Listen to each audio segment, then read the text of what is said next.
ल साथीहरु हाम्रो चाहिँ पूजा आज सकिसकेपछि यसरी जंगलमै बसेर प्रसाद बनाएर यही बनाउने हो यही खाने हो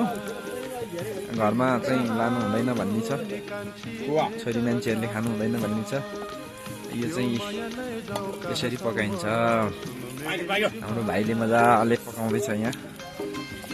अन्डाबाट बनेको हो यस्तो छ ल ए अब पूजा बल्ल सक्यो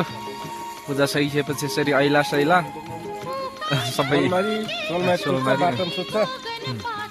अतो मिसिङ चलाउन जाने मान्छे सोलमारी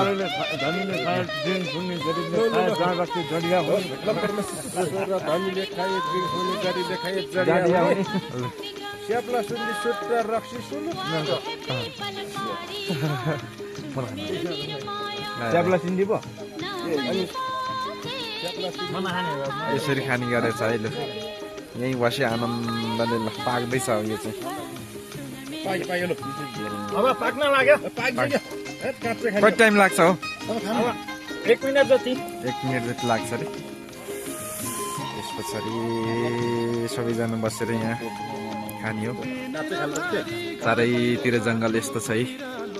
पुरै यसो ए कहीँ खुल्ला भनेको छैन यही मात्रै अलिकति यो खुल्ला आकाश देख्छ नभए भने पुरै जंगलको बिचमा बसेर यसरी खाइन्छ है प्राकृतिकसँग रमाउँदै प्राकृतिकसँग चेस गर्दै के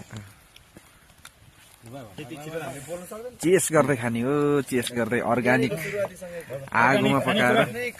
पाक्दैछ है गाईहरु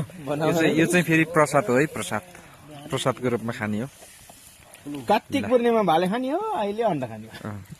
यस्तो शरीर ल खाने नि रहेछ के जसो गरी सबै यसो गर त्यसो गर खाने यसो गर हामी मान्छेहरु अहिले पछि